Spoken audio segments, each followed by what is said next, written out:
It is September 2nd, 2022, opposite day, because tonight's SmackDown was pre-recorded and Rampage was live. But here we are now, coming to you live on the Wrestling Inc. podcast, unless, of course, you're watching it later, in which case it was pre-recorded, like SmackDown. I'm Glenn Rubenstein, joined by Alfred Konuwa and NYC Demon Diva Issa, the three of us, together once again. The three best friends that anybody could have. My dog is going crazy. And fourth, you didn't include Roman in the four best friends.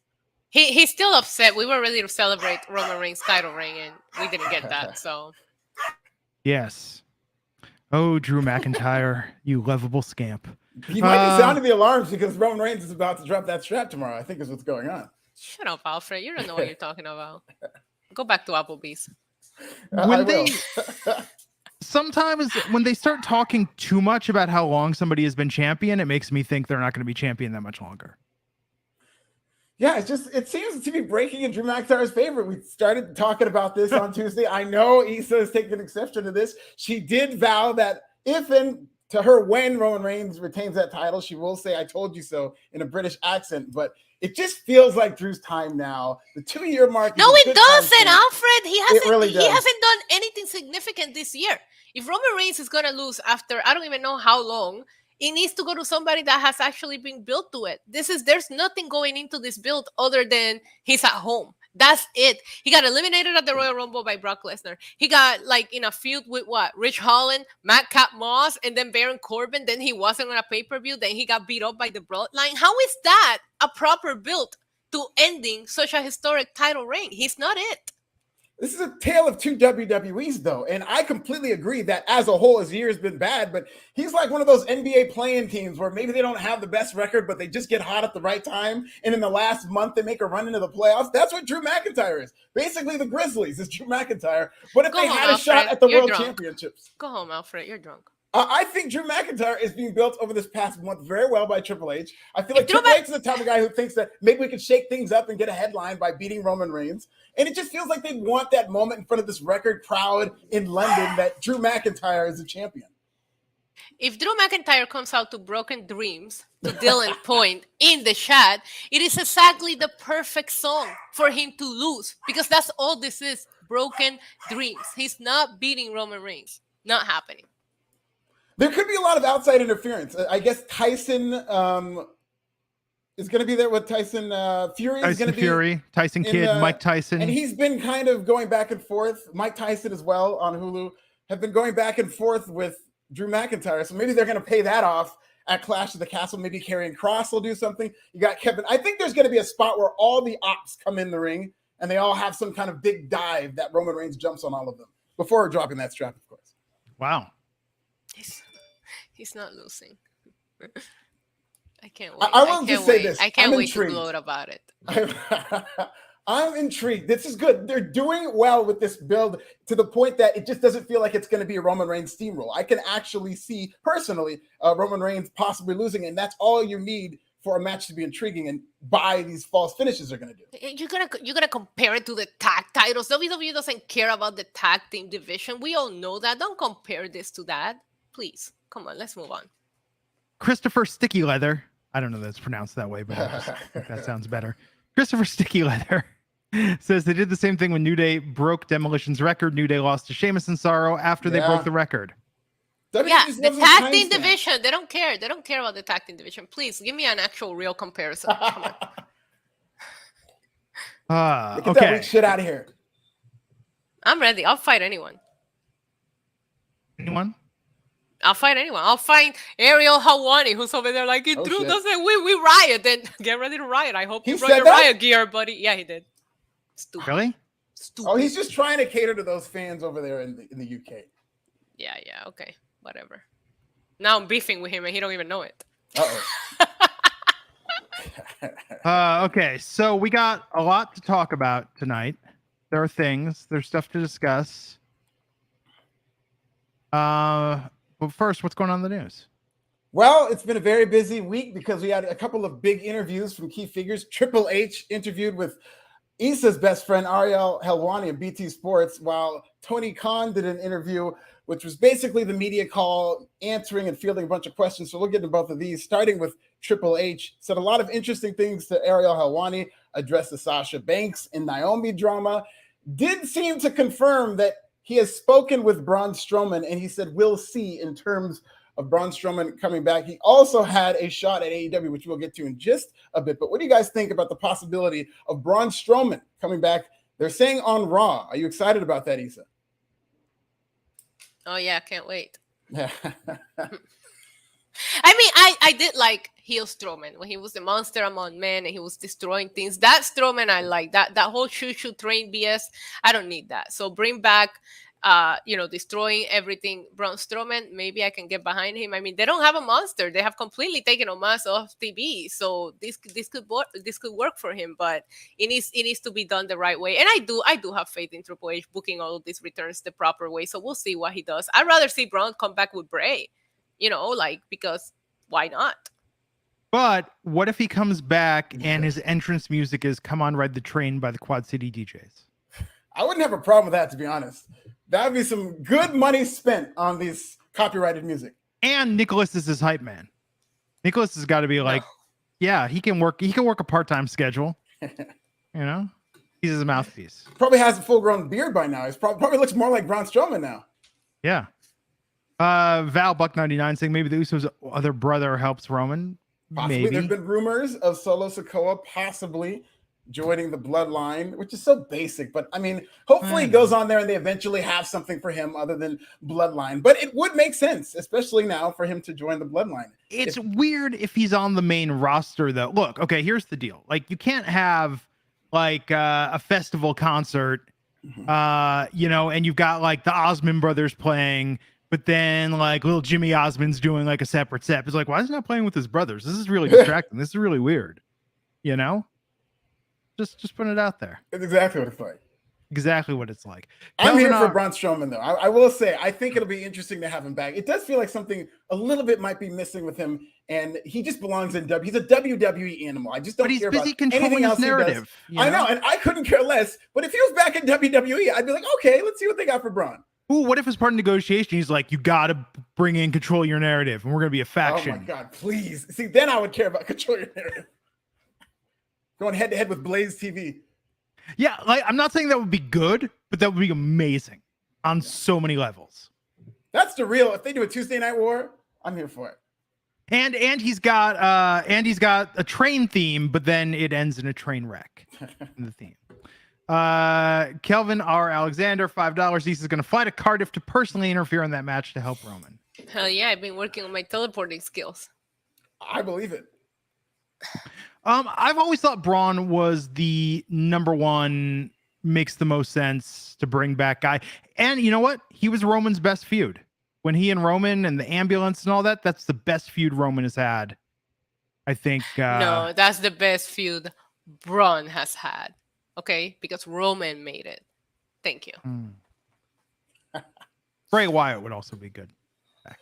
Yeah, I'm excited for that. I will be disappointed if he doesn't show up. I don't want to sound entitled. I don't think they owe me Bray Wyatt, but the streets are buzzing about Bray Wyatt. I'm not saying that it's 100% or anything like that. But there are a lot of people excited about the possibility of it. So I'm excited about it too. And if it doesn't happen, okay, they didn't promise him or advertise him.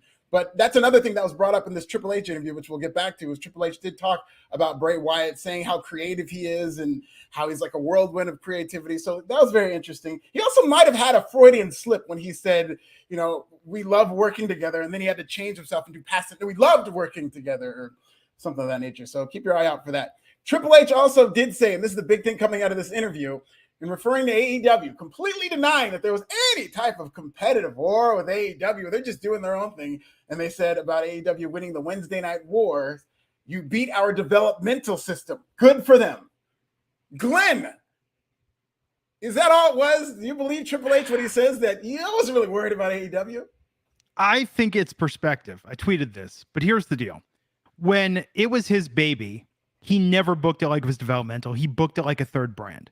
I think that it was for a period of time. I would say Survivor Series, where NXT was heavily repped, that was the peak. And then due to the pandemic and putting the title on Charlotte, like it went off a cliff very quickly. I think that for the better part of that run, it was back to feeling more like Junior League. And part of the reason why actually is because NXT had so much success that the main roster was really the continuation of 3 golden eras of NXT. So I think Triple H, now that he has all the marbles, he has all the toys, for him now, NXT should be his lowest priority. It makes the least money. It gets the less rating. It is important to develop new talent, but I think he's much more focused on the main roster, as he should be. Those dividends are paying off. And I think for him, this is perspective that maybe, you know, Vince gave it a shot, but Vince never saw it as more than developmental. Yeah. Yeah. The shit talker in me loved the burn. The NXT fan in me felt a little bit offended because I attended full sold out arenas. That wasn't a developmental brand. That was something, and it was something special. Don't diminish it just to give Tony Khan a burn. Okay, you guys and I both know Triple H didn't believe a word he said. There is a version of Triple H, which is another thing he got from Vince, that he is in front of the cameras, and then the stuff that goes on behind the scenes. And you cannot convince me that in the Vince McMahon era, Vince McMahon, the most competitive person who ever lived, moved the show to Wednesday nights 2 weeks before NXT or before AEW, and then went head-to-head. That was a strategic move to go head-to-head in a competitive fashion with AEW. Everybody knows that, including Triple H, who knows that more than any. And I wish Ariel would have kind of pushed back a lot more and said what I think everybody was thinking in terms of Triple H being able to get away with saying that this wasn't a competition. I mean, there were a lot of things that suggested it was, and they took an L, but here comes Triple H. You know, it is a marathon, and Triple H might prove that as they go head to head really as soon as October. And it would have been better if he actually would have used more accurate language. It would have been a sicker burn if he would have said, "Congratulations, you beat our lowest rated show." Yeah, I mean, that would be a little 6 feet deep, but I get it. He does not believe it was a developmental system. We had Adam Cole there, Finn Balor was there, you know, Karrion Kross, who's a veteran, was there. The Undisputed Era. That roster was loaded. It was not a developmental roster, and there's just all ways you can pick apart what Triple H says. But let me say this though. I think a little bit of a little spurned, a little bit hurt, and a little bit disappointed. I think he was really throwing under the bus is Undisputed Era, because he built the show around them. They're who primarily lost that ratings war, and now they're in AEW. Yeah, then you could say Finn Balor, who was world champion for a majority of that head-to-head war. But again, this is just PR Triple H. This is just what he can say so that they, as the industry leaders, look like, it's not that big of a deal. Oh, come on. The Whopper beat the McRib. Who cares? We didn't send the Big Mac after the Whopper. It was just a McRib. So he's just no-selling it, as you do in the business. And I think it sits with him. It's funny that Chris Jericho was like, "Oh, Triple H changing his tune." It's like, dude, this is professional wrestling. How many allies do you have now that you used to bury when they were your opponents? How much did you kiss Vince McMahon's ass when he was signing your checks versus what you say about WWE now? Like, this is a carny business, man. There's no permanent friends or enemies in business. Yeah, absolutely. And Triple H clapped back. Tony Khan clapped back. This is hilarious. Okay, so Tony Khan did this media call. I mean, he had all kinds of very colorful statements that obviously Twitter exploded over. And one thing was talking about his relationship potentially with WWE. There's always that prevailing question of a forbidden door between AEW and WWE. And after Triple H took over, Tony Khan said, quote, "I was pretty optimistic when they first made that change," talking about Vince McMahon retiring or resigning. And then he said, "But I'm less optimistic now, given how they've treated me." Oh, Tony fingers. This is the same Tony Khan that used his backstage staff meeting to talk about how his lawyers were going to be emailing people in WWE and what he expects them to send them flowers. Like, bro, pick your side. Do you want to be friends with them or not? Because that made no sense to me. That statement made, of course they're going to treat you like crap. You're trying to sue them. Tony Snowflake. That might stick. I mean, but come on. It's just like, and I hate when anybody does this. I hate when they do it in politics. I hate anything. It's like, don't talk all aggressive, then pull this "other people are mean to me" thing. It's like, dude, you're either a shit talker and it goes both ways, but if you can dish it out and you can't take it, you have no business being in the public eye. Hey, there was a man who did this better than anybody I've ever seen. And he ended up becoming president not too long ago. And that's just what this rings of, is you're in the wrestling business in the middle of a wrestling war where tensions are going to be high and they're going to go back and forth. I just want to know what Tony Khan specifically means about how they've treated him, because there's an anti-AEW bot situation that we haven't gotten an update on. There's the counter programming. What is he talking about? I'm stopping myself because I could go on quite a tirade here. Let it rip. No, I mean, but it's kind of the same thing too, though. It is a little bit of that playbook of like, oh, we did an investigation of this. You won't believe what we found. He like just throws shade without backing it. I mean, I just have no patience for this. Yeah. Meanwhile, he's not worried about his roster and the people that are unhappy requesting releases, et cetera, not renewing contracts. Like, he needs to figure out what he needs to focus on. Yeah, let's get right into that. In fact, Malachi Black, there's rumors our own Raj Giri has been saying that Malachi Black has reportedly requested his release. There's a possibility he might get it. We haven't gotten any real updates as in terms of if he's released from AEW, but what do you think about that, Issa? I mean, obviously there's a lot of factors in play. I do remember Malachi Black debuting, and it felt like such a big deal. His presentation was absolutely incredible.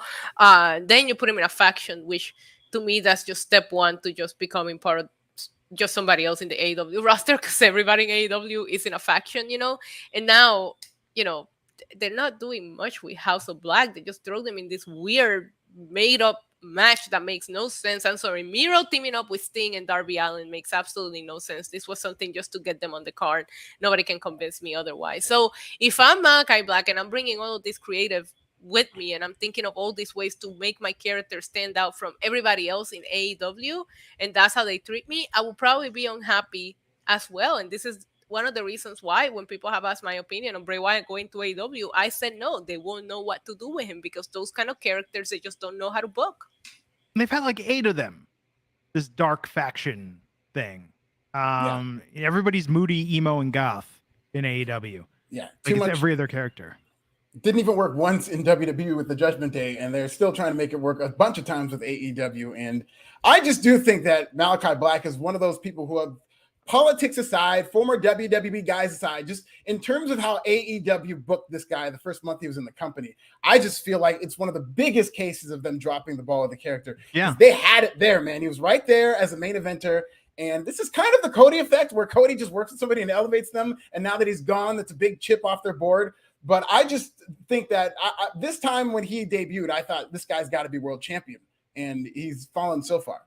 No, it's the TNA playbook. I mean, it's the Impact playbook. It's like with a lot of these former WWE guys, it's like they bring him in really hot and then just lost in the shuffle. Kelvin Alexander, $5 saying, I'm still trying to figure out how WWE mistreated poor little Tony. I want to see what he said. Yes, but per that backstage meeting, I mean, the great House of Pain once said the time has come for everyone to clean up their own backyard before they go knocking on their neighbor's door. And I think that AEW is going through some pains right now. Look, on the latest episode of Game Boys to Men, the podcast I do with Jeff Gersman on his Patreon, we were talking about the rise of Sega. And Sega stole Nintendo's thunder. They worked the press like magic. They had some great games, but they couldn't keep it going, man. After like 2 years, they're releasing crappy games. They don't know how to market things anymore. Too much too soon.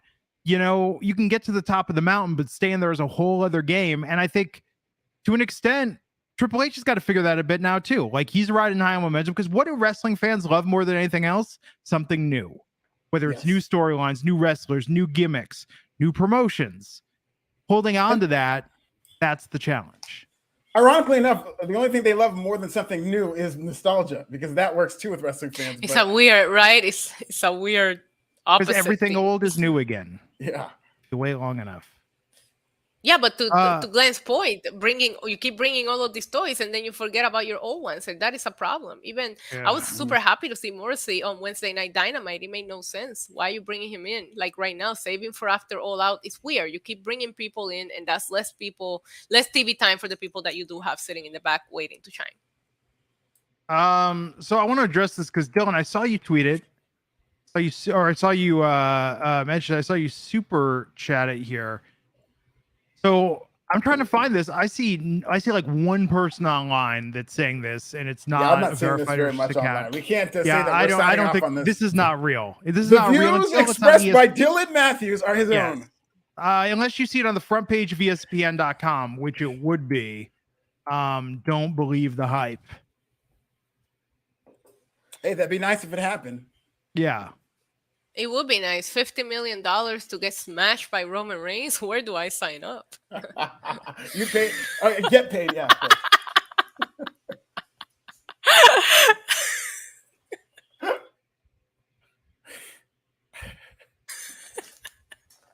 I'll pay the 50 million shit. Can you put that on layaway? Get some financing? Something. Klarna shit for payments. Take out a line of credit. You can. Well, that's all for the Wrestling Inc. podcast because it's all downhill from here, folks. Let's go. What else is in the news?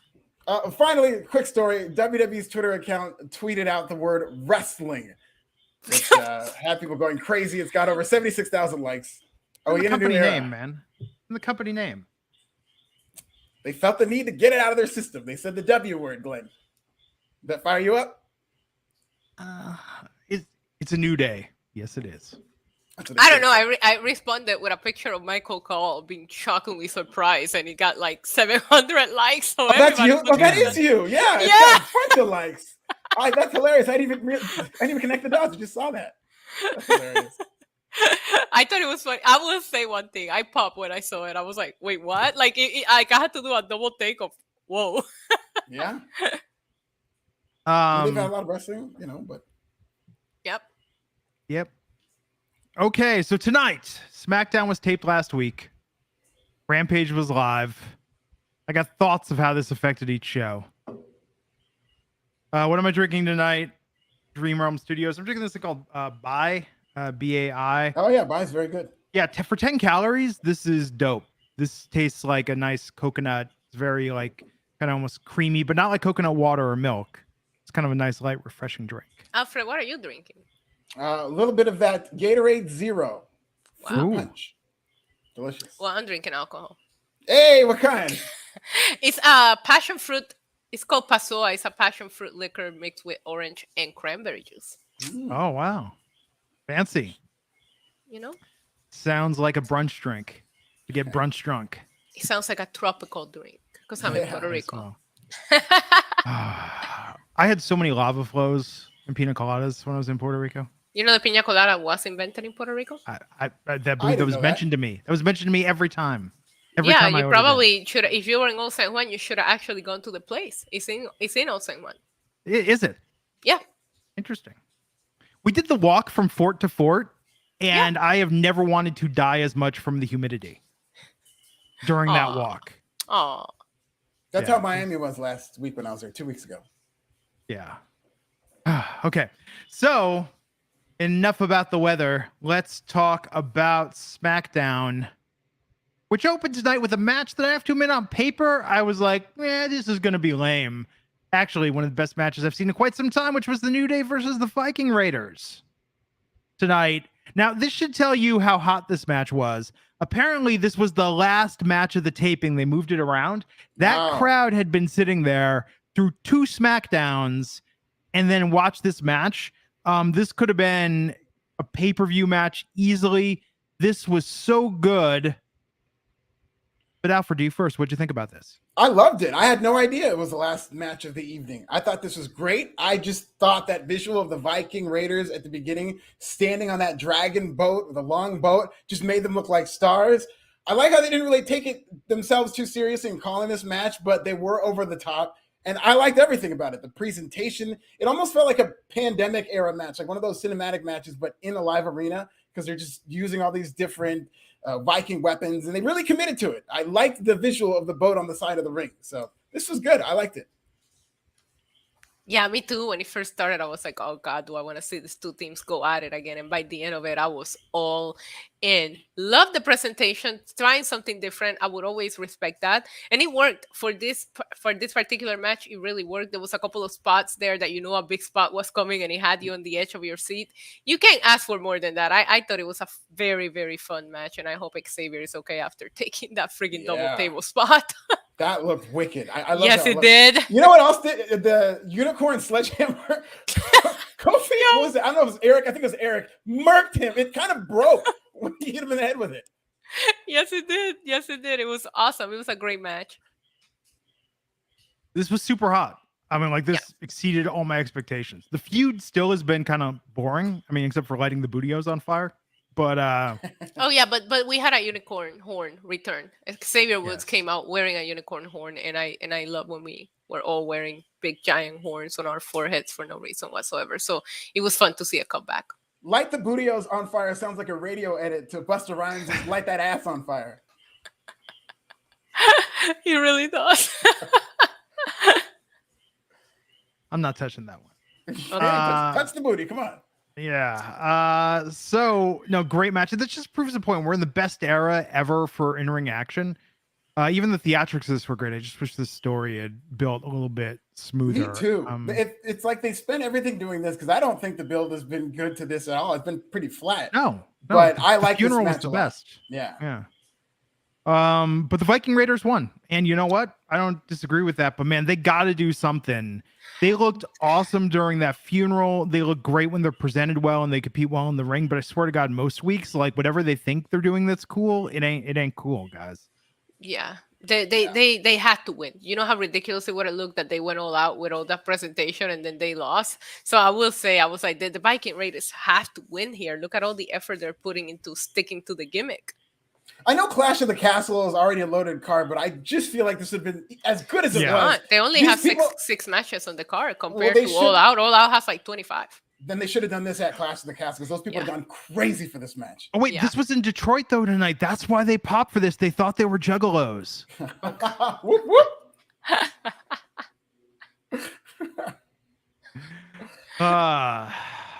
Why hasn't ICP been called back to WWE or to AEW? AEW is the only wrestling promotion of the last 30 years. I guess AEW and NWA. Like those are the only wrestling promotions the last 30 years ICP has not wrestled in. Wow. I know. They should. I mean, they would bring. I think they do a TV rating. Yeah. I think so. Yeah, they're good. They're better than they have any right to be. Very underrated, large following. Yes. Absolutely. I own like 5 of the Joker's Cards records. I've seen them in concert multiple times. Brian Barry, $1.99. Does Bray return tomorrow? Fingers crossed he does. I hope so. It'll be great. Brian, I'm happily married, but should I ever not be, and I need to put myself there on a dating app, I'm recreating your profile pic. I'm going to lay in bed, shirtless, and take a photo of myself, and I'm going to put that out there on the apps. See how many swipes I get. Brian gets lots of swipes. And it's suggestive, too, because you can tell he's in bed, so you start thinking, Brian, bed, Brian, bed, Brian, bed. It's subliminal. Yep. Sounds like you're swiping right on him. I could be. I very well could be. It's a great picture, Brian Barry. Absolutely is. So does Bray return tomorrow? That was the question. I hope so.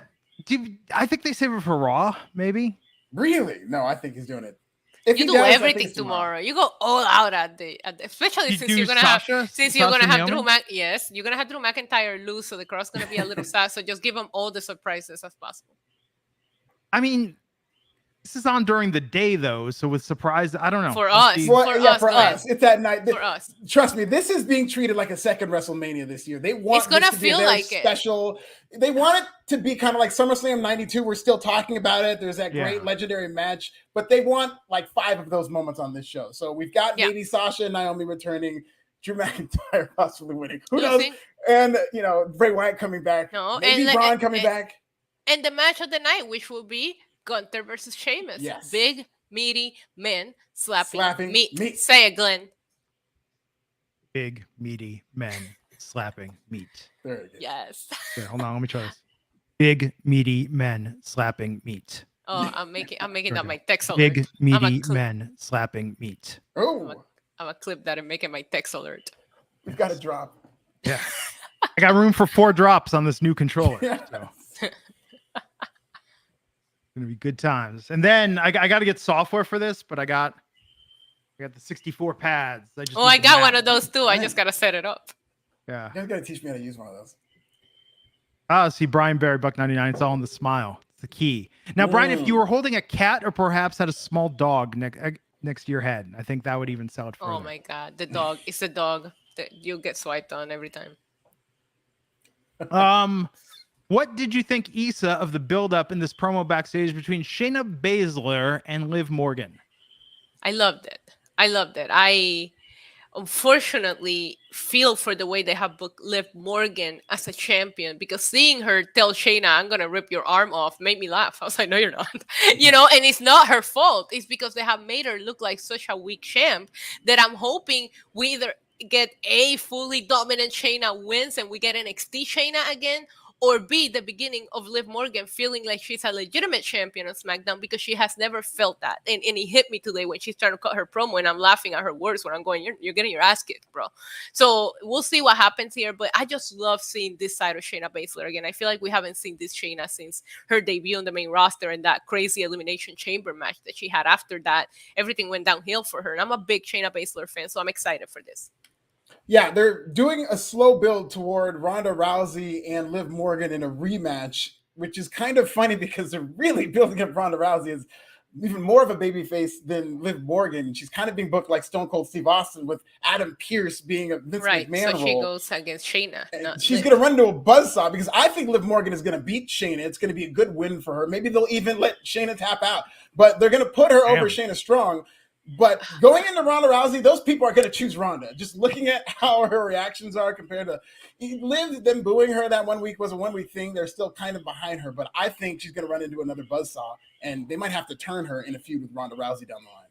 I hope you didn't put money because your predictions are horrible up front. No, I think Liv Morgan. You think Shayna Baszler is going to beat Liv Morgan? Based on the way they're building Ronda Rousey, unless you're trying to get the crowd to completely turn on Liv. No, I think Liv Morgan. If you get a really evil Shayna Baszler destroying Liv Morgan, the way that they're building Ronda Rousey as such a huge baby face right now, I'm sorry, maybe it's because I'm an OG fan, but I would love to see a feud between Shayna and Ronda. I would rather see Shayna and Ronda too, absolutely. But I just think they're building this so that Liv Morgan wins. The crowd started turning on Liv because of Ronda. And the way that they're building Ronda right now, if you have Liv win, it's just going to be, what are you going to do? Turn Liv? Maybe that could be what makes her a legitimate champ. I'll give you the benefit of the doubt on that one. A heel Liv Morgan. We'll see how that goes. But she's got to get rid of the glitter tears if that's the case, because I'm not going to take you seriously as a heel. She's got to double the glitter tears if she's a heel. She's got to always be crying about everything. No, it needs to be like that non-waterproof mascara. And it's just like... Yeah. Legit Heat Wrestling saying they should have showed the video of her training with Matt Riddle. Then her taking Shayna's arm off would have been more believable. Yeah, the training video was good. Yep, agreed. Yeah, it was really good. It's good that they're pointing that out. And I think that's something that they would need to show on TV so that the casual average viewer who didn't go out of the way, because this just came on my purview. It's not like I was going out looking for this. So if they had this on their TV, then the person watching the storyline would be like, oh, wow, that makes sense that she's able to do that. There's going to be a lot of people watching this match like, oh, all of a sudden Liv Morgan knows how to do this. Well, honestly, that should have been the angle they were playing this. This should have been like a Rocky or Creed-like montage of like, okay, this is going to be the fight of my life. I have high hopes that video was taken for the video package played before the match. Okay. We all know WWE does an excellent job at putting together video packages before the matches. I'm hoping that's when we see it. Yeah, we should see that she's been doing hardcore training for this. Yeah. Because it'll make it believable. So, Karrion Kross versus Drew Gulak. Who'd you have money on? Yeah, who'd you have money on for this, Alfred? First time I've ever seen him, full head of hair. I had Karrion Kross. Yeah. The bald one was his brother. It wasn't him. No, I don't even know what you're talking about. Right. Did you miss the suspenders and the mask? I kind of did. Nice squash match. I'm gonna say something. I'm willing to suspend my disbelief and forget about everything Karrion Kross did on Monday Night Raw at this point. I'm gonna pretend that a Man in Black flashed a little light, and I'm okay with this. I love seeing the entrance and the full presentation again. Mm-hmm. Yeah. They did a good job with this. With Scarlett adds something to it because a lot of Karrion Kross, with all due respect, is going to be the presentation. It's not necessarily going to be in ring or having these great matches or anything of that. Not even his promos. It's going to be the presentation and the mystique. They need to capture that as best they can. But just to add, I feel like there's a little bit of a difference here, and it's like in NXT, I did feel like Scarlett was the center of attention, where here she does feel like an add-on bonus, and the focus is on him. So they did change that a little bit to where they were in NXT. I thought it was all about Scarlett. She doesn't feel like she's running the show anymore. She just feels like an add-on bonus, and I like that. Yeah. So here we go. Spicy topic. Shradeep saying, what are your thoughts on Tony Khan's comments for CM Punk and Thunder Rosa? So disrespectful of Thunder Rosa with this comment. But what was the comment exactly, Alfred? The comment was, we didn't have time to get to this in the news, but I'm glad we're talking about it here, is that Tony Khan was asked about Thunder Rosa, why she dropped her title or announced her injury in a backstage segment. And Tony Khan saying that, CM Punk got to do it in the ring. And he said that it was because CM Punk in an 8-minute promo would draw more viewers than Thunder Rosa in an 8-minute promo. I'll get you guys' reaction. You first, Isa. You want to know why that's? It's because they put a focus on the women's division or on Thunder Rosa as a women's champion. So of course she's not going to draw a rating when you don't even care about your women's division. So it was a shitty comment to make, and he could have worded that different. I understand where he was coming from. That could have been worded and handled a lot differently than the way that it was. Well, and look at what they've done in building talents. Okay, so you have names that came in, but look at Hook as an example, or some of the other homegrown talents AEW has. Like, you've got TV time, you've got 3 hours a week on TV, you've got unlimited time on YouTube being the elite. Like, if you can't make your women's division mean something, that's on you. That's not on a lack of interest in women's wrestling. What Tony Khan said is absolutely 100% right. There's nothing that is non-factual about what he said about CM Punk being able to draw more than Thunder Rosa or really anybody. CM Punk isn't necessarily a fair comparison to make his point, but he's right. On average, a man in AEW will draw much more than the women, but that is on how he's booking the women and presenting them. And you cannot tell me in 2022 that women cannot be every bit of the star that men are. I mean, you're seeing Ronda Rousey in UFC was an inspiration for WWE to have their own women's division, and now they have women who could headline events and keep a quarter hour. Becky Lynch being one of their big draws. So this is on Tony Khan. He's even created women stars in Jade Cargill and Britt Baker. He just doesn't do a lot of it. And in terms of a division, they've really failed. You see this a lot in corporate America. You definitely see this a lot in Hollywood. It's like somebody decides something wasn't their idea or isn't something they're passionate about, and they push it in such a way that when it fails, they get validated to say, like, see, told you it wouldn't work, because they essentially kneecapped it. Yeah, and then he went on a separate interview to say that he knew about CM Punk's injury days before, which gave him time to prepare the segment to work with Thunder Rosa. He found out the day off, as they had already put together a little bit of the show. He could have at least even answered it that way at the media call. I don't know. I don't know what he's trying to do. At this point, I feel like that was a damage control response because he knew what he did. Hey, Alfred, you getting invites to those media calls with TK? Oh, of course. Yeah, I did get an invite to this one, but I was busy. I had other things going. They didn't answer my question, and I even sent it as a writing. I was very sad. Really? What was your question? Let's get this out of the universe. Can we get this question to Tony Khan? Can we blow this question up? Yeah. My question was in regards to Wardlow and the TNT title, and how he, in past media calls, he have mentioned that, this was going to be booked as a secondary world title, and now we don't see it on pay-per-view. So my question was, when are we going to see the TNT title being defended on pay-per-view, or is it just a TV title now? Simple. It's a great question. I love that question. Nobody asked it. Nobody asked it. He don't answer any questions about MJF. We don't know her. Okay, we don't know her. So back to SmackDown. Dylan saying Gulak needs to join Alpha Academy. I think Gulak should... Wait, you didn't say thank you. Oh, thank you. Gulak should... I still like the idea of him being the consultant, that he just goes to everyone, has the PowerPoint presentation, and makes this thing like, I'm going to make you better. Like, he should be coaching future champions on TV. Yeah, I would love Gulak and Chad Gable. Might be too much of a good thing, but a stable between Gulak, Gable, and Otis, I think, could be a lot of fun. But at this point, I think Drew Gulak is just their enhancement guy. Tonight, Ronda Rousey faced her final judgment. Stone Cold Ronda Rousey. So she is cleared. Locked Pierce in an armbar. Are they having a match? Is that what this is all building to? I hope so. It seems like it. It really does seem like they're building toward Ronda versus Pierce. I wouldn't be surprised if they did. They should do that at Clash of the Castle. I love Ronda Rousey here. I love how much more confident she has gotten compared to what we were getting a couple of weeks ago when she first returned in her feud with Charlotte. This Ronda Rousey is, I feel like she's hit a different level when it comes to being comfortable on the mic. Maybe this is a storyline that fits her more, but I thought she looked confident out there. I love the promo. I loved her attitude, the little jokes and jabs. I think Adam Pearce is one of the least believable authority figures we've ever seen in WWE, you know? And him out there crying about how he never gets thank yous. Like, it's your job. You're doing your job. You get a paycheck, don't you? That's your thank you. Like, chill, bro. I'm glad she kicked his ass, honestly. I think he's the reason she's gotten better, though. I think this is how they've solved Ronda Rousey, because sometimes they'll have her out there just speaking alone with nothing to work with, and it's not very good, and it seems very rehearsed. But I feel like she's let her guard down more now that she has somebody to just play off of. And I agree that Adam Pearce character is kind of coming out of nowhere, like 0 to 60. They just need somebody to portray that heel. But she's doing a good job in that role of having to play off of Adam Pearce. I think that's the key to Ronda Rousey promos. You give her something that you can constantly play off of. Yep. Yeah.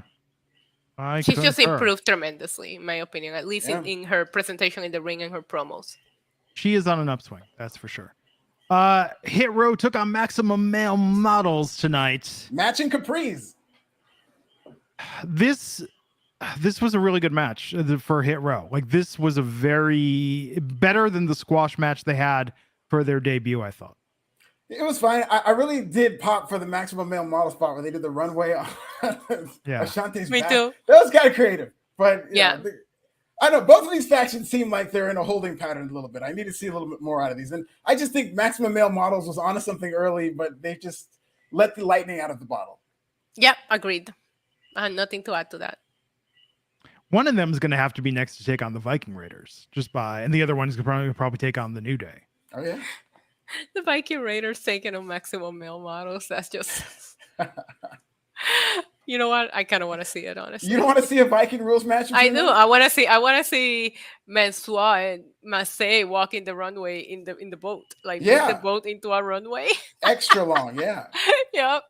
That's what. Like a plane. We'll do it. And then Los Lotharios came out and beat down. Why?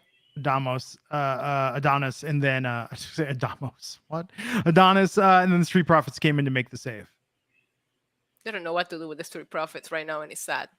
Yes, it's like 4 different acts merged into 2. That you're just like merging all these acts together, like absorbing them. So Happy Corbin versus Shinsuke Nakamura. I think we're getting poor Baron Corbin again. Good. Well, I don't know, because he got kind of saved there at the end, but when he was walking around acting a little depressed, I saw a glimpse of hope. Yeah, we might get richer Baron Corbin because he's going to link up with JBL, and that's exactly what he needs. Hopefully they just get rid of Happy Corbin, but Baron Corbin and JBL, even though he doesn't need a talker, that could be a lot of fun. It could. Agreed. Shinsuke looked great, which I was happy about because he had a great match against Gunther. He lost, so it was good to see him. That Kinshasa, Jesus. Yeah. Like happy birthday, Christopher, in the chat, who's officially his birthday at midnight. Hey, happy birthday, Christopher. Absolutely. Sticky leather. Hey, I've had to deal with people my entire life making fun of my last name, Chris. So I'm not giving you a hard time. It's just funner to read that way. So Ludwig Kaiser had a match tonight. Issa, who was Ludwig's opponent? Butch. Butch.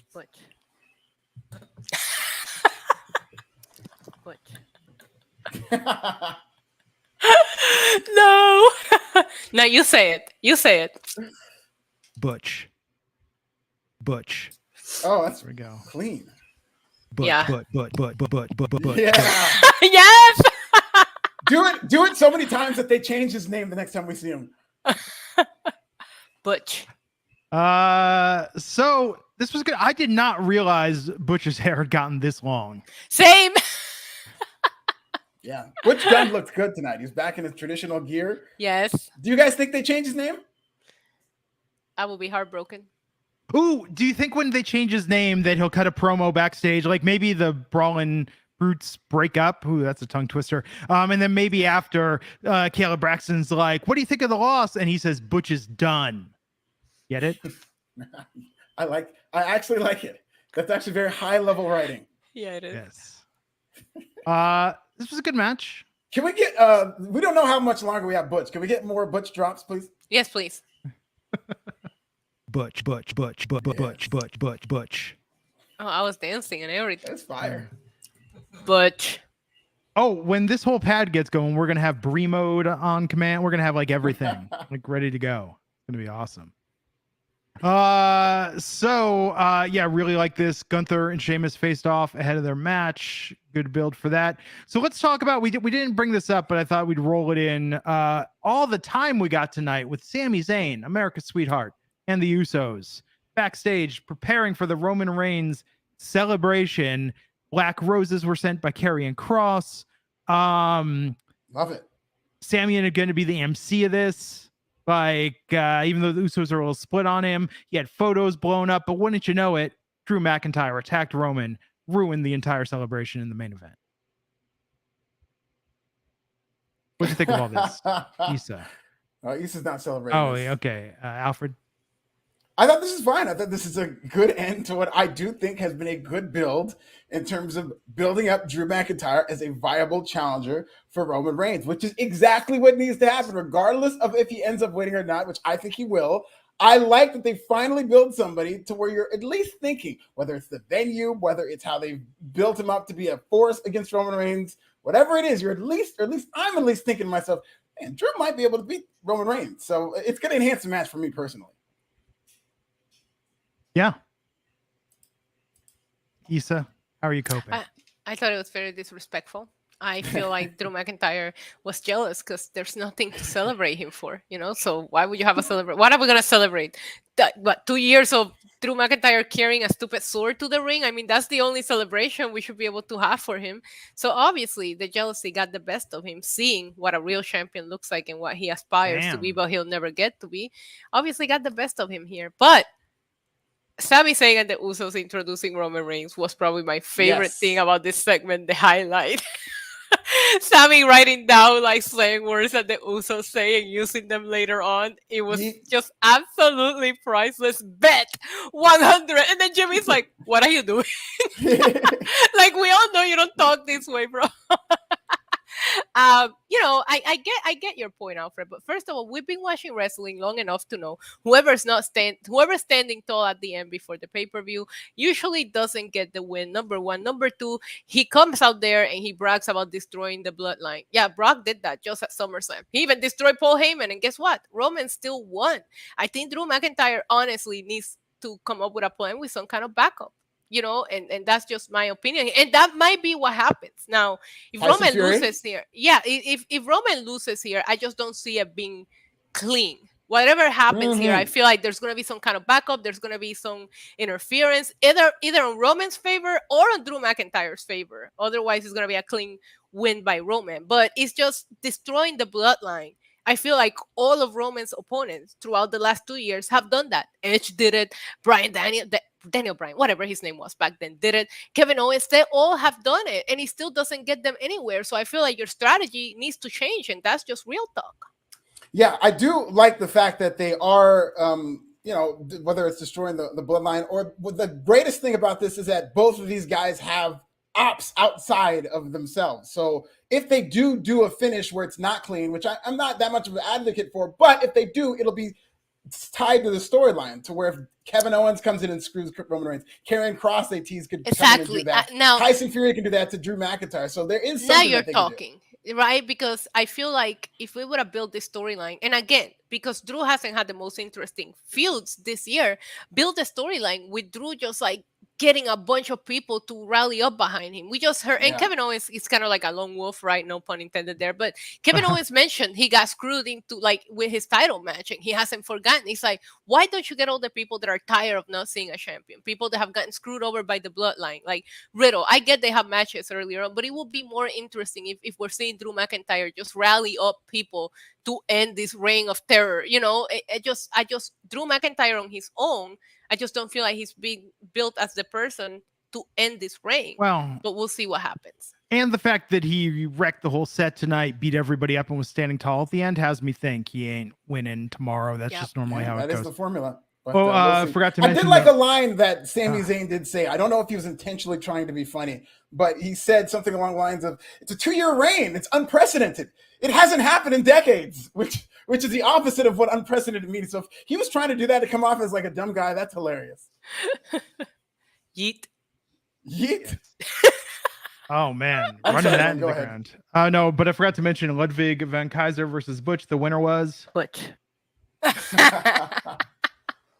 Butch. Congratulations. Yes. Never gonna get old. No, never gonna get old. That's what I'm saying. While I want them to change the name, I will be heartbroken. This has been it's our safe word here in Wrestling Inc., you know? It's exactly what it is. When if Roman Reigns wins and Issa starts going on a tirade tomorrow, you cue that up. That's a safe way to get her to come down off the ledge. I think you'll need it if he loses. Seriously. Yeah, just have that queued up regardless. Yes. Big meaty men slapping meat. That's what this main event is gonna be. Like, we have so much meat going into Clash. My body's ready. That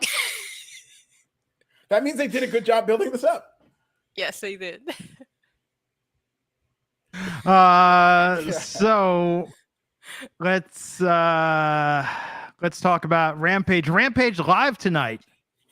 Starting off hot with the Trios Tournament semifinals match. Hangman Adam Page in the Dark Order versus Orange Cassidy and the Best Friends. Yeah. And there was a spot during this with Orange Cassidy riding, like getting a piggyback ride from Adam Page. And I could just hear Cornette crying and swearing. Oh, yeah. He'll be all over this one. Yes. I did like it, though. I was entertained by this. I love what they're doing with this storyline. I think it's simple. It's perfect. Took a little long to get here to the point where the Undisputed Era is gone now. They can't do that.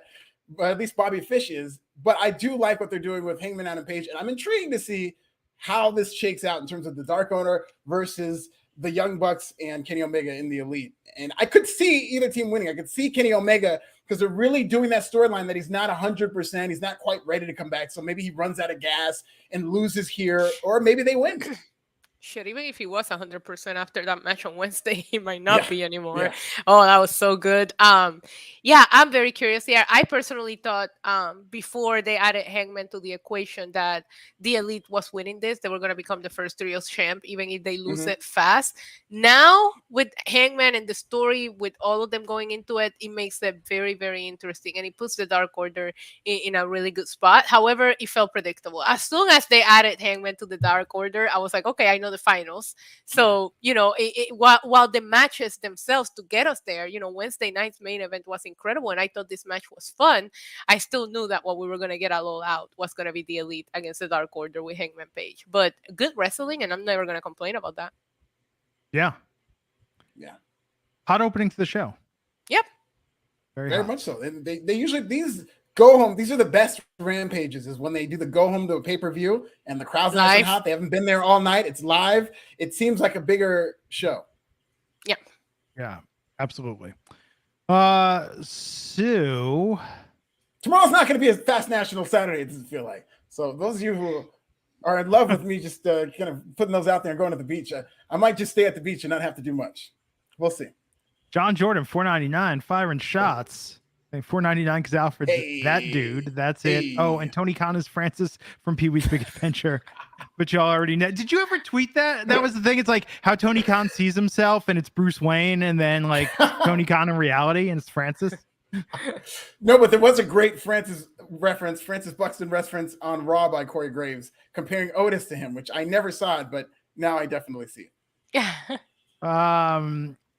Blake Christian versus Ray Phoenix in a very short match with Ray Phoenix getting the win.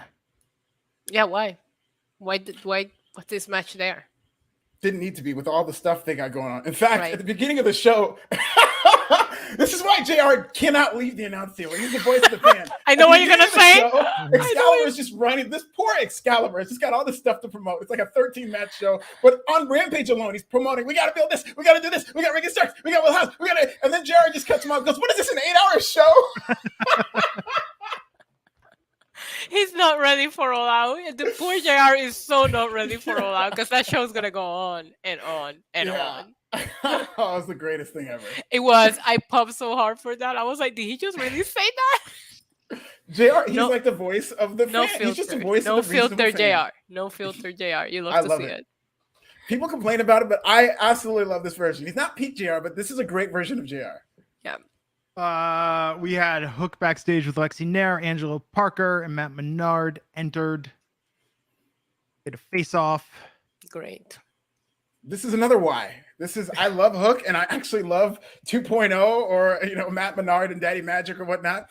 But I really do think that this shouldn't have been on the card. They could have done this on TV. They could have done this on Rampage. I love that in the motion graphic, Angelo Parker, and I knew it was going to happen. I was like, he's going to comb his hair. And he took out a switchblade comb, which if you would have said, if I was 8 years old and watched this, I'd be like, oh, he's cool. He's got one of those switchblade. I thought the switchblade comb was the coolest thing ever when I was 8 years old. Yeah.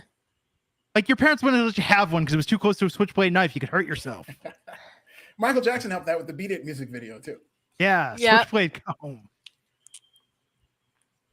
So he's cool. Cooler than Hook. Hook doesn't comb his hair. No. That's what makes him cool, though. Yeah. Oh, yeah, he's cool because he doesn't care. True. Yeah. True. No, it all makes sense. So Ruby Soho and Ortiz versus Sammy Guevara and Tay Mello, with Ruby and Ortiz getting a win. Yeah, and then we're gonna see it again. So why do it on Rampage? I know. I thought Ruby looked good in this, but that's my only takeaway. Yeah, she looked great, and it's good to see her on TV. I mean, I remember her reception last year at All Out, and just to see that they haven't done anything with her. But they're going to do this match at the pay-per-view. So why did we do it tonight? It's gonna be the third time that we see it in a matter of weeks now. So it should have been some kind of backstage segment or a brawl to lead to the actual, match. Maybe they'll cut the match. Yeah, but Ruby did look good here. She did. Yeah, absolutely. Don Callis backstage giving props to Hangman Page for turning his back on the Bucks, but the real promo oh my God. And they had to have known that this is so iconic to their 40-something fanboys. But the fact that Jade Cargill saying to Athena, we might as well call you 37 because you're going to be my 37th win. And it's just all I thought in my head was in a row. I mean, they've even had Kevin Smith on. They couldn't have got him in for that segment for the Clerks reference, I think this is great. They should have done this in front of a crowd, but even doing it backstage with Mark Henry, I think worked really well. But this was awesome. This was really good in terms of two women fighting. This felt like I was overhearing a conversation at the barbershop. And Athena ain't winning this. No. That's on them. That's on them. They've had months to promote this and make Athena go on a killing streak, and they just recently started. The issue is that the promos that Athena have been cutting throughout this whole feud, because she has been feuding with Jade since Double or Nothing. This match actually has a story going on behind it, but her promos I just don't like them. I don't appreciate them. And this is not even because I enjoy Jade, but it's just picking on her because she just started. It's you started at some point too back in your career. Maybe you weren't that good. Maybe you're coming off as salty because this woman came up and she's successful and she's doing the damn thing within a year or two of being here. And I just don't like the whole using you just got here. We've been working for this for a year. It doesn't matter. She's good. She's a star. She has an it factor. Just admit to it and just make it about ending the streak. Because they haven't made it about ending the streak, that's exactly what gives me the feeling that the streak is not going anywhere. You guys were talking about how they've been mentioning for so long how long Roman has been champ. I feel when the streak is going to come to an end, the feud is going to be around that streak. Yeah. No, it's definitely. Then we had the Acclaimed and Swerve in Our Glory having a face-off backstage ahead of their match. Good. I kind of came out of nowhere that Acclaimed is number one contender, but I do think that they're going to win this match. I think because they're putting in the homegrown. I know there's another way that we split. They're putting in the homegrown reference, and that's like a central part. And I'm just thinking during this time where there's all this unrest in the locker room and there's all this politics about WWE guys versus Day One AEW guys, I think it's a message to the locker room if the Acclaimed wins. I think the crowd would be behind it in Chicago. They're going to love to see that. And I could see the Acclaimed as a Day One AEW tag team winning these as like one for the locker room. Yeah. Then we how about how black this pay-per-view is though? AEW Cookout is going to be fun on Sunday. Thinking during that, and I was just like, and then Billy Gunn. Right? I mean, like you had to be thinking where it was just like, what seems a little different in this? Went from booties to ass. I think it'll be good though. It'll be good. Yeah. Man, ass boys are really buried though. Like when their own dad's leaving them, you know. I think they're getting with Stokely. I think Stokely, whatever he's got planned, is going to be an upper mid, or at least it's going to start as a pretty big deal. So Morrissey, we've got the ass boys. I think are going to be associated. Lee Moriarty gave his card to, and maybe MJF is going to be the leader of this. The just titanium mine, the platinum mine. Yeah, he deactivated his social media. They're putting some thought behind whatever it is he's doing. Okay. What did you think of FTR and Wardlow in this promo and getting confronted by Chris Sabin, Alex Shelley, Jay Lethal, Satnam Singh, and Sanjay Dutt ahead of the match with Jay Lethal and the Motor City Machine Guns? Alfred, what'd you think of this? My favorite part of this promo by FTR is how he started, where he goes, I don't know if this is how he meant it, but he goes, I know I'm preaching to the choir here, but there was a time where I felt worthless. Which is kind of an insult to the Chicago. That's pretty good. That's pretty good. It's like, what are you preaching to the choir to if you're talking about being worthless? Chicago is worthless. Chicago. I know the Chicago Bears are worthless. I'll give them that, but you know. Hey, Super Bowl Shuffle has bought them 37 years of goodwill in my book. It's two different tales. You have CM Punk going into the crowd, having babies lifted up to him, and then the FTR's out here like, you guys are worthless. They can build this match all they want, but I hate that this match is even happening. I still can't get over the fact that Wardlow's momentum was hurt by all the MJF drama happening at Double or Nothing, and ever since you haven't done anything to establish him as a single stars. He should have had a field for this title, and he should have been defending this title on the pay-per-view. And I feel like FTR have been number one contenders in the rankings for months now. These three men should not be on a 6-man match. That means nothing. That at some point you even realize nobody cared about it, so you have to change who they were going to face to get people to care about it a little bit. I should not feel like I don't care about a match when you're talking about FTR and Wardlow. And Wardlow has been involved in so many factions since the beginning that I just want to see him stand on his own and shine on his own. And here's how much people don't care about this feud, Issa. People so don't care about it that it became a talking point from Dax, where he said, I know all these dirt sheets and all these journalists are saying they don't care about this match, which I absolutely hated. This has been a theme on my channel at Pro Wrestling Bits recently on YouTube, that they keep delving into the inside politics, all these articles that a lot of people, and I'm writing some of these articles, but the vast majority of their TV audience does not read this, is not aware that this is not treated like a big deal. In the AEW universe, you do not address the fact that there are people saying how much they don't like this match. Then the person watching this who does not read these articles will be like, oh, really? People don't think this is a big deal? Well, then screw it. Why should I think this is a big deal? It's like when you read, okay, here's the one exception.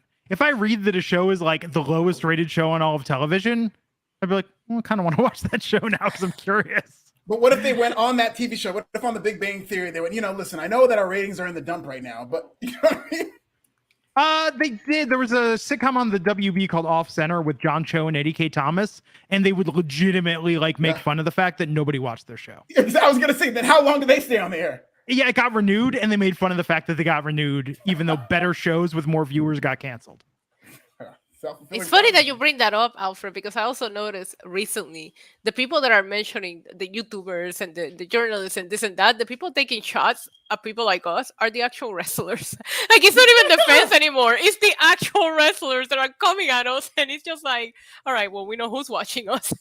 Yeah, and then thank you. Listen, you want to quote tweet me, you want to retweet me. Tony Khan's taken shots at me before. I'm all for it. This is great. It's great for my brand. It brings in new eyeballs and stuff. But it's like, this is not going to help your product as a whole in terms of telling the story that these are all big titans. It's a promotion. You got to get carny. We all know that this is rushed together at the last minute. That should not be part of the narrative of this feud. Right. It's also it's a different era where nowadays, like if you're talking about like no one's watching you, like, or nobody cares, like that really means nobody cares. Like I was just thinking about it. I was looking up today because all of New York Undercover's on Peacock in high def, and I was watching a bunch of New York Undercover. About it. Oh my god. Like it's in the Dick Wolf universe. It feels kind of like 21 Jump Street-esque, even though they're adults. But like that show got canceled due to low ratings. Like 5 million people were still watching that a week. But nowadays, like if nobody gives a shit, like nobody gives a shit. Literally, like there's so much content out there that there's some people, there's literally nobody gives a shit. Yeah, like if you're doing lower ratings than a wrestling podcast is, like you got nothing, man. Which is tough. But yeah, and that's why I thought it was curious. So we talk about things that, like, I get they're trying to build interest with the sort of like what was me angle. What do you think about them ending tonight with QT Marshall and Ricky Starks? Like, I think the confrontation between Danielson and Jericho was really good at the end, but I thought like this was a really hot Rampage being live, but I thought Marshall versus Starks, like the fans were into it, but is this like the marquee match that you want to end your national night of wrestling for your go home before your big pay-per-view? It has a story. I like the story between Hobbs and Starks right now. And I like seeing Starks having the main event. I see your point. I can see both ends here, but I didn't mind seeing Starks be the main event of Rampage tonight because I do think that story. I feel like Starks and Hobbs and Jungle Man now, because apparently he's a man after Wednesday. Jungle Man and Christian are two of the matches going into All Out that actually have a real story that's been building for a while here. So I do think it was warranted to put him in the main event spot. I mean, I think it's because it was QT Marshall. And it's one of those things that this is how you build stars. It is kind of weird to see, given how big of a match Moxley and Punk is and how they've got all these matches you would consider maybe on a bigger scale than this. It's good for them to have a main event spot for Ricky Starks at this point because that's how you build them up as a star. So hopefully he does win that match, or if Powerhouse Hobbs wins, they've got plans for him. But this is how you build a star, and I think Ricky Starks is ready. I mean, he's got these great promos. I could see either way. I see Ricky Starks winning this, but I do see this feud continuing. So if he wins, I could see him getting attacked after. But I do think it's Ricky Starks' time, and I hope he wins this. And if they want to continue the feud, they have him get attacked. But I'd love to see Ricky win this and then long-term challenge Wardlow. Right. I'm very intrigued by this because I do think it could go either way. I'm never going to root against the nephew, so I really hope Ricky Starks walks away with the win at All Out. But I'm very invested in this feud. Yeah, me too. Yeah. So, All Out this weekend. Worlds 38 matches in the car, I think. It's great. Worlds collide this weekend. Issa, is your body ready for All Out? No. It'll be good. I'm sure it'll be good. It's gonna be good. It's just I guess, again, playing devil's advocate, you don't have as many pay-per-views, so you want to put as many people on the card as possible, but it just feels so unnecessarily long and so many freaking matches and half of them I don't care about. So, I mean, we'll see. So here's my prediction. There's no one left to do a surprise debut. There's no recently released talent. There's no big signing, I don't think. Unless they try and steal the thunder of like a Braun or Bray. Do you think that's gonna hurt All Out? Because All Out closed last year with Adam Cole and Daniel freaking Bryan. Honestly, this is why I think MJF could come back after that main event for the championship. I think he's coming back as the Joker. I think he's gonna win that Casino Battle Royale. No. That's gonna be Adam Cole. For the end. That's gonna be Adam Cole. Is he ready? Is he cleared? I believe that's what aren't you a journalist? That's what they're saying. If the streets are saying he's cleared, I mean, I heard he's not 100% ready. I could see him coming back. That'd be good. But I don't want to. You can't want MJF more than they want CM Punk because they were in Chicago and they were chanting for MJF a lot louder. Yeah, but you can't bring MJF back after the way that he went off TV, cursing the boss out and doing this and doing that. Just like walk through the curtains and be the Joker and just be in a regular match. That is just not the right way that I see MJF coming back. At the end, during the main event somewhat, I would like that. Yeah. So I don't see him as the Joker. You see, I don't care. I miss him. He's my favorite in AEW, so I don't care how he comes back, as long as he comes back. But I don't see him being the Joker. I agree that would be weird if he just came back to do regular matches, but I really do think that this thing got so away from them. I think that's part of the reason he's been off TV for a while, and they really didn't follow up. It just got so much away from them into being a work, is it a shoot, that I think if he comes back, there's a chance they just ignore what happened. Maybe he'll have a cute line for it in his next promo, but he'll just go back to being MJF until 2024, of course. No, the camera goes backstage, and he just comes through, and Tony Khan gets up from Gorilla and goes, "What are you doing here?" And he just pushes him out of the way. Yeah. Comes right out there. Oh, it could be so good. Yeah. I'm telling you, I think that's their big surprise card. So we'll see what happens this weekend. Of course, tune into Wrestling Inc. for coverage of everything. Now, there's going to be all-out coverage, and there's going to be Clash at the Castle. I believe Worlds Collide is going to get a short recap during All Out. Sure. Yeah, I'm excited for Worlds Collide. I think Melo and Ricochet are going to steal the show. Worlds are colliding. Whatever the best match of the weekend, I don't think it's coming from All Out. I think it'll be either from Worlds Collide or from Clash of the Castle. Send that man a charcuterie board. Oh, yeah. Big meaty man slapping meat. Thick salamis, the thickest of salamis. So Big Alfred cutting meat.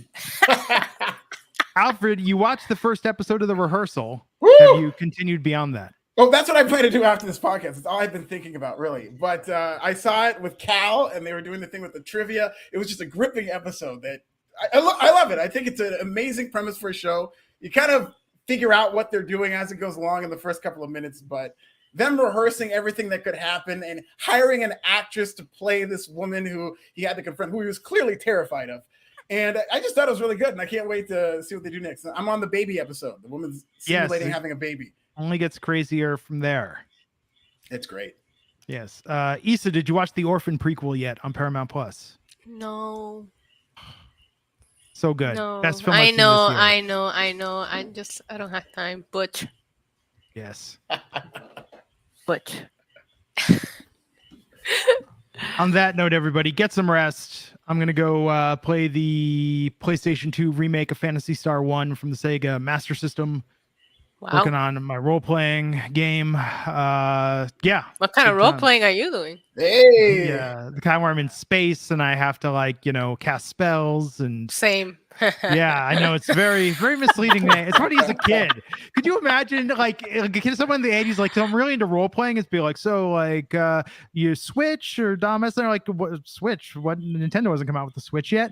You could do a good Who's on First with role-playing. And then the terminology. Yes. Butch. On that note, everybody, have a good one. Happy pay-per-view weekend. Butch. And we will catch you back here on the Wrestling Inc. podcast. Follow Issa, NYC Demon Diva. That's Diva with the 1. I'm at Glenn Rubenstein, Alfred Zed. This is Nasty. I made a deep fake, a Karate Kid 3 deep fake of Karrion Kross and Triple H. Check that out. It's on my Twitter. Butch. And have a good one, everybody. Take care.